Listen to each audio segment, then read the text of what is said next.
Chris Wrestling Reviews back again with another review video for WWE's NXT last night. Pretty much we had Shiloh Hill made his official debut, as you know they said on deadline that he was going to be debuting on Tuesday, which was last night. We're recording this video at 8:20 a.m. Eastern Standard Time. So Shiloh Hill, of course, he made his debut. It was pretty cool, I would have to say the least. Shiloh Hill, he fought Lexus King, which y'all know him as Brian Pillman's son, Brian Pillman Jr.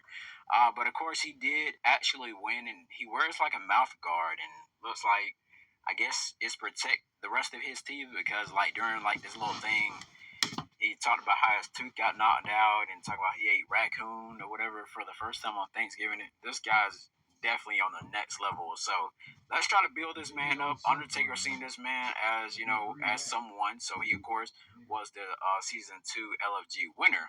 Obafemi also came out, you guys, at the start of the show, though. And he pretty much talked about how he's going to beat Cody Rhodes, at Saturday night's main event. I'm wondering if Cody's going to have anything to say as well come Friday night on SmackDown. Now, of course, the former NXT champion Ricky Saints did come out, you guys, and pretty much saying that overall he wanted his rematch. And with his rematch there, you guys, he's pretty much proclaiming that, hey, I want my title back, this and that.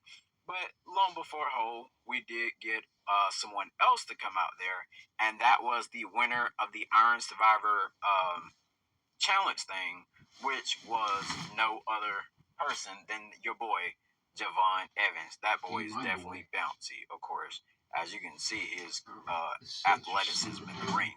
Now, of course, he didn't want to wait for his title match. You can see Ricky Saints looking into both of their eyes and was like, if Oba not scared, he'll put that title on the line and stuff like that.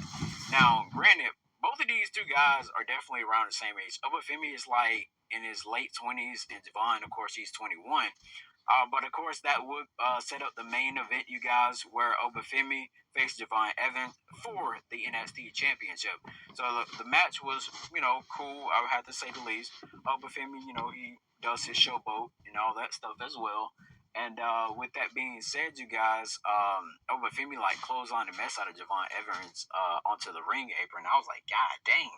So with that, you guys, Javon Evans, they did another spot to where, Javon, of course, sent Obafemi over, announce table, and Booker T, he jumped out the way and tripped on the cord. And that jump was funny. I was like, Booker T, I was like, come on, man. So with that being said, you guys, it's like, it's pretty cool. That's to see how Booker T were trying to sell, like he got knocked out, or he was just pretty much jumping out of the way but tripped on the cord. Vic Joseph, he just pretty much stood up because Obafemi, that guy's 310 pounds, and of course, you going against, you're getting thrown into him. But anyways, that's neither here nor there. So the referee was about to count, do the 3 count. Javon Evans hit like an RKO, cutter. And we ended up getting Ricky Saints pull the leg of the referee and pulled the referee, the referee slid itself out. But anyways, Obafemi would retain its championship. So looking like Ricky Saints is going heel, or they're going to make this a triple threat match for NXT Deadline. And I feel like they should do it like in a steel cage or something like that. So, yeah. Well, Devon won't be able to bounce as far, though. But Tatum actually looks like she's going to have somebody with her. But going back once again, you guys, to Ricky Saints, looks like he either turned heel, or he's like a tweener, or he just pretty much wants that damn championship back around his waist. Now, I feel like Obafemi is definitely his time to be called to the main roster. I feel like he should be a part of the Monday Night Raw brand as well, because this guy definitely shows true potential in the WWE ring. As I was saying, you guys, about Tatum Paxton, just to go back real quick, she was upset still at Easy Dame and how Easy Dame turned on her, and also how, Nico Vance, them or whatever, stood in the way of her. So, looks like she got the dolls of them.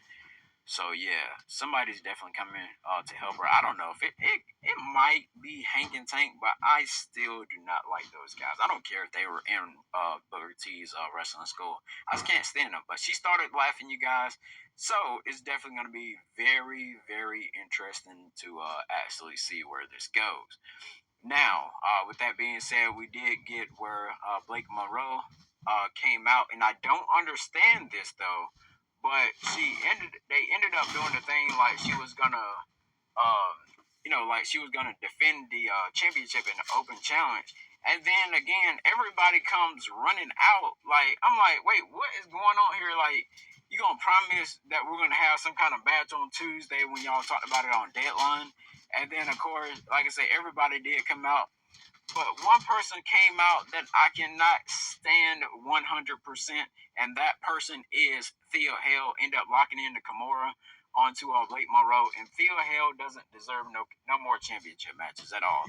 Like you got all these other women, like you got Kaylee Armstrong from Evolve, you got Lola Vice, you got you pretty much got Kalani too.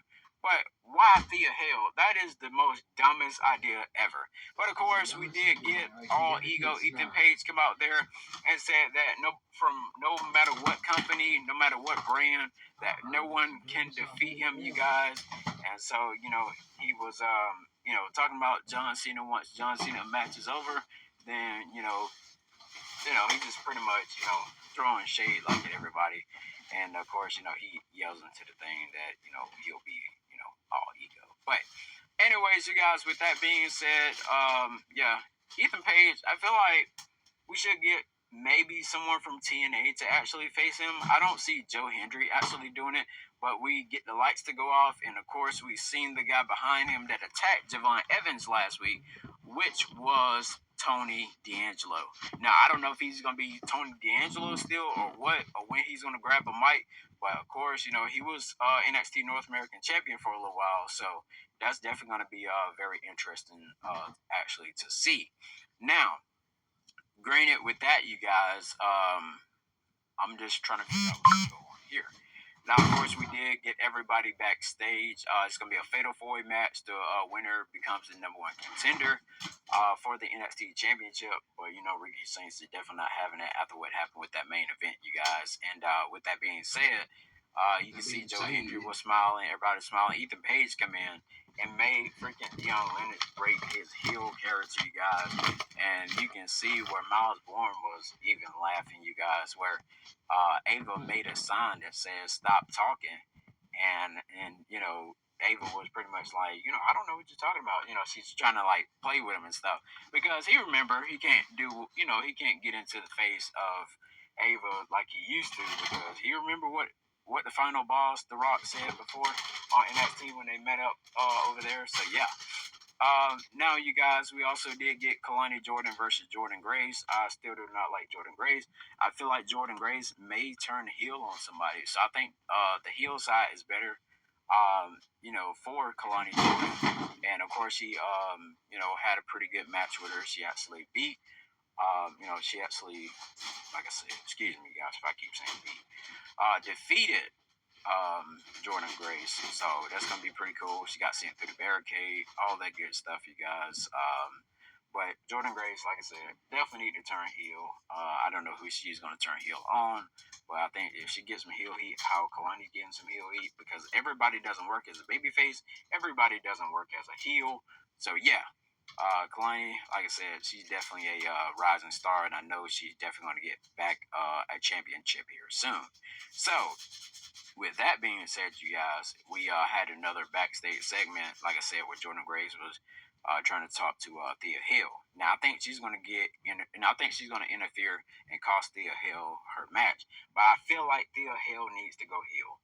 I think that's the only way. I know I keep saying everybody needs to go heel, but I think Thea Hill needs to be the one to actually go heel because that thing she does with like chasing you and all that, you guys, that jump right there is like definitely like boring. That she did with Chase. Now, with that being said, Ruka actually had her match and she defeated, I think it was Ren Sinclair, I believe. And of course, I think it was Ren Sinclair. I could be wrong. Excuse me, guys. But of course, Zarya was up there looking at her in the scaffolds, and I was like, oh man, here we go. So, with that being said, you guys, Ruka ends up chasing down Zarya, trying to find her and trying to apologize. And so Ruka is so good. She's getting like all these big match opportunities. She's about to wrestle Bailey on the main roster. So more than likely, Bailey may just end up winning this match because Zarya may just spear the mess out of you know out of her. But of course,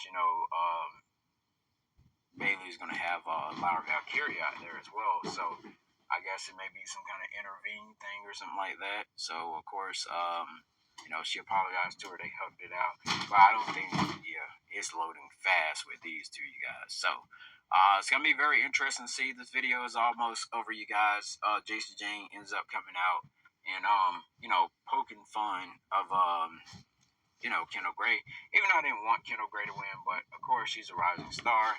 Let new fresh talent, get an opportunity. But with that being said, you guys, it will be a total upset to actually see her win at New Year's Evil. So we still got a couple of weeks, you guys. We still got until January the 6th for this on the NXT CW channel. So of course Kendall Gray would get laid out by Jason Jane and Fallon Henley and I can't remember the other lady's name with the black shirt on. But of course, Ava would also tell Blake Monroe no more open challenges, which I think that was like the very most dumbest idea, you guys, to promise us something that we would never deliver on. But rating on this show, you guys, I would have to probably give it a 8.5 out of 10, you guys. Like, comment, subscribe to Chris Wrestling Views here on YouTube.com. Till next time, you guys, I'll catch you guys.